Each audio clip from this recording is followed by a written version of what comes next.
members. The United States is working with the private sector to address these vulnerabilities, from getting financial technology companies to enhance and enforce policies aimed at preventing their illicit use, to helping platforms ensure that they're not hosting terrorist content and spreading hate. But we can't do it alone, and we're ready to work with all governments, multilateral bodies, and companies in this effort.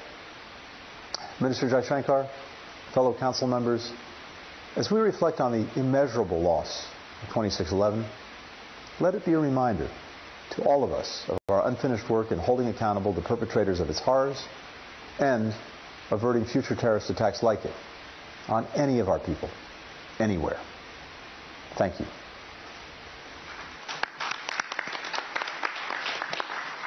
I thank Secretary Blinken for his statement, and I now invite Her Excellency Ms. Reem Ibrahim Al-Hashimi, Minister of State for International Cooperation of the United Arab Emirates, to deliver her statement. Excellency, I invite you to the podium.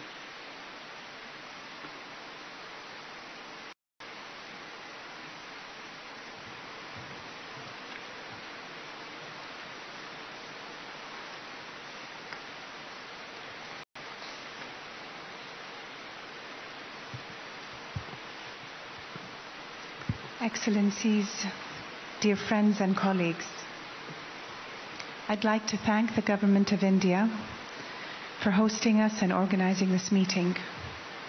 The symbolism of gathering in Mumbai today and in this very hotel that has suffered from a terrorist attack and has shown incredible resilience, defiance, and resolve in the face of such a tragedy is the very least that we can all do. I'd also like to spend a moment to thank the survivors who shared their stories and relived their experiences.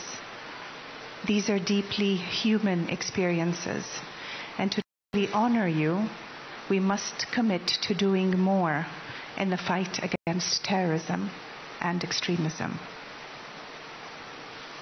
As you all know, earlier this year, on January 17, the Houthi terrorist group targeted civilian infrastructure in the United Arab Emirates. Sadly, 3 people lost their lives.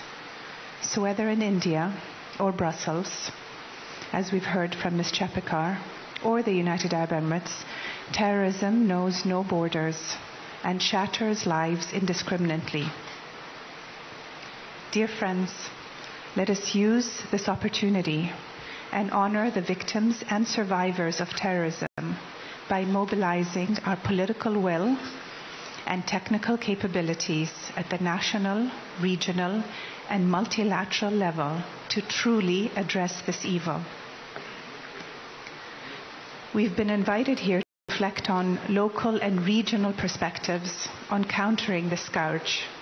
And with this in mind, I'd like to touch on several aspects of the financing of terrorism which my country has enforced. First, the United Arab Emirates has undertaken concerted efforts in addressing terrorist financing and illicit finance, and has implemented effective regulations on anti-money laundering and counter-financing of terrorism, which both remain a key priority through our constant dialogue with FATF. And we commit to taking even more measures to ensure that our domestic framework remains strong and resilient in this ever-changing and fluid environment. Finance enables, and we must address this all collectively. Second, under the auspices of the League of Arab States, we've developed an Arab regional counter-terrorism strategy. The framework's design takes into account regional instruments as well as international standards and norms, including human rights and the rights of women and children. So the UN meeting, the Counter-Terrorism Committee meeting taking place in India. Srinjoy Chaudhary joining us live on the broadcast. Srinjoy, this is a very, very important meeting. Just a little while ago, we heard Jaishankar speaking about the perpetrators of 26/11 still going scot-free. Now we have countries across the world coming together and talking against terrorism. Yes, undoubtedly.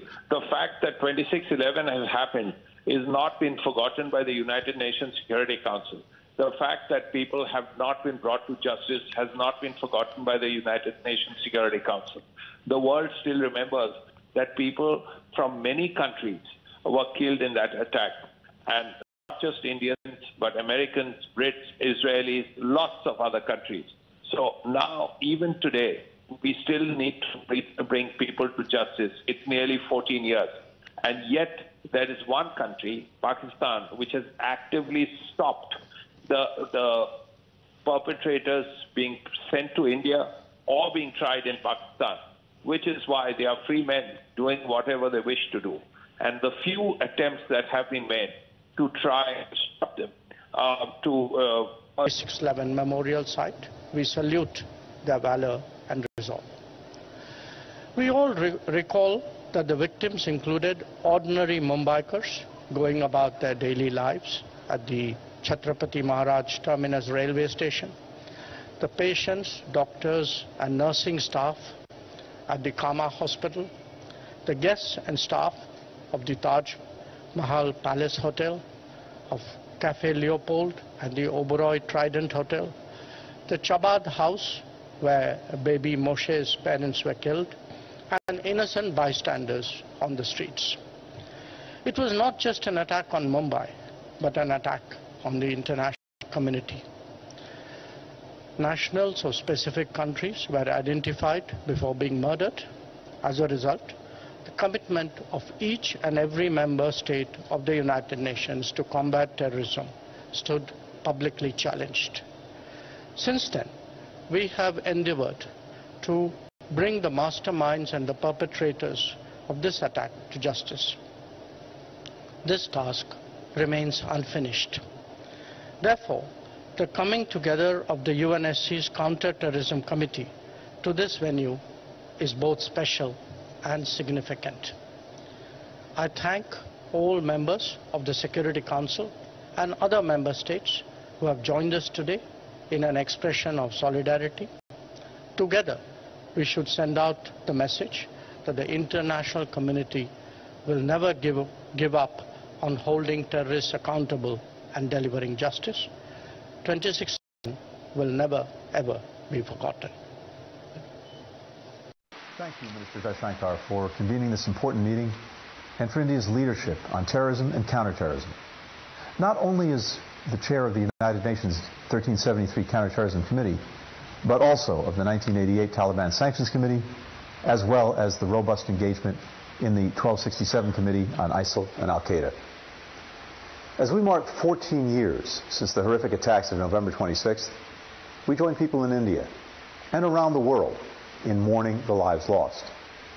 141 Indians, 6 Americans, and victims from 15 other countries from every region of the world, as well as many Mumbaikars, Americans, and others wounded, with scars visible and invisible. We stand in solidarity with the people of India and all nations that lost people on that day. But we must do more than mourn. We have a responsibility to the victims and to people everywhere to bring justice to the perpetrators of the Mumbai attacks, including their masterminds. That's what the United States has been working to do, together with India and other partners, for the last 14 years. Because when we allow the architects of these attacks to go unpunished, we send a message to terrorists everywhere that their heinous crimes will be tolerated. Many members of the Security Council, including the United States, have adopted our own sanctions against the terrorists behind these attacks. But our accountability efforts are more effective when we act together, which is why we've worked with India to put forward nominations to designate several terrorists through the UN 1267 Committee. All relevant parties should support these designations. No nation should stand in their way. Beyond ensuring full accountability for 26/11, we also have a responsibility to prevent future attacks like it. That requires addressing new and emerging threats, such as terrorists increasing abuse of technologies and the internet to finance and plan attacks, store assets, and radicalize and recruit members. The United States is working with the private sector to address these vulnerabilities, from getting financial technology companies to enhance and enforce policies aimed at preventing their illicit use, to helping platforms ensure that they're not hosting terrorist content and spreading hate. But we can't do it alone, and we're ready to work with all governments, multilateral bodies, and companies in this effort. Minister Jaishankar, fellow council members, as we reflect on the immeasurable loss of 26/11, let it be a reminder to all of us of our unfinished work in holding accountable the perpetrators of its horrors and averting future terrorist attacks like it on any of our people, anywhere. Thank you. So that was U.S. Secretary of State of the United States making that all-important statement. Remember, this is a meeting that has been called by India. It's in the country, the symbolic meeting by the UN, India putting focus back on terrorism emanating from its neighboring state Pakistan. It's also named the players that were involved in the heinous 26/11 attacks. Now, of course, reactions coming in from several top leaders, including Jaishankar, who made that statement. And in his statement, Jaishankar saying that the perpetrators of 26/11 have still not been brought to book. Srinjoy Chaudhary joining us on the broadcast. Srinjoy, very, very crucial message as we were just talking about from Jaishankar. Yes, but we also have very, very important voices from across the world. Just now we also played out the reaction of Antony Blinken, who spoke about the fact that terror affects not just one country but humanity at large. Undoubtedly, the point is Jaishankar spoke about perpetrators not being brought to justice. What we know is it's 14 years almost, and all these people, whether it's Sajid Mir, whether it's the Lashkar-e-Toiba chief, Hafiz Saeed, whether it's Lakhvi, they're all leading very comfortable lives in Pakistan. They are responsible for it, and they don't want to put a noose over their head. Right. In fact, Srinjoy, a lot of focus on the 26/11 attacks, the bigger message being that India has not forgotten the horrific attacks and the world also shouldn't. What is going to be the outcome of this meeting, putting the focus back on Pakistan yet again that, like you mentioned, has denied time and again its role and has claimed that it has taken action, but it's been mere words and nothing more?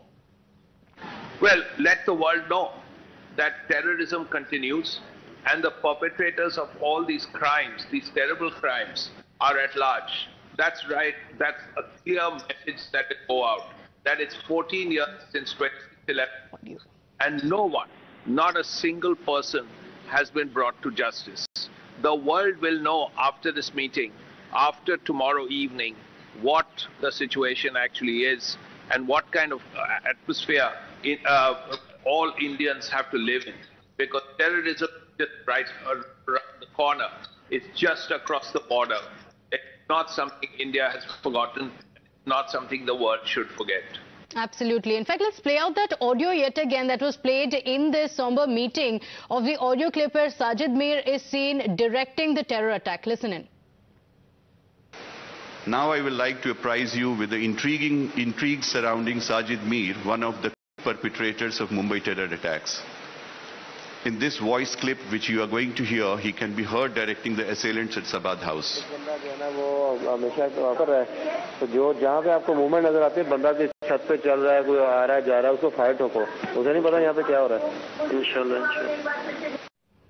Right. Major General G.D. Bakshay also joining us on the broadcast. Major General, thank you for joining us. Audio proof also being given by India. The question now being whether Pakistan will own up to this, because until now it's only been mere words, no real action being taken.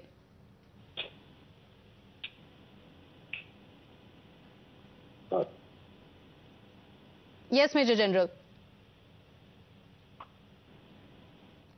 All right, we will fix that line, but these are the reactions that have been coming in after the audio clip has been revealed, and now, of course, onus being on Pakistan. On that note, we're slipping into a short break here. Be right back. Do stay with us.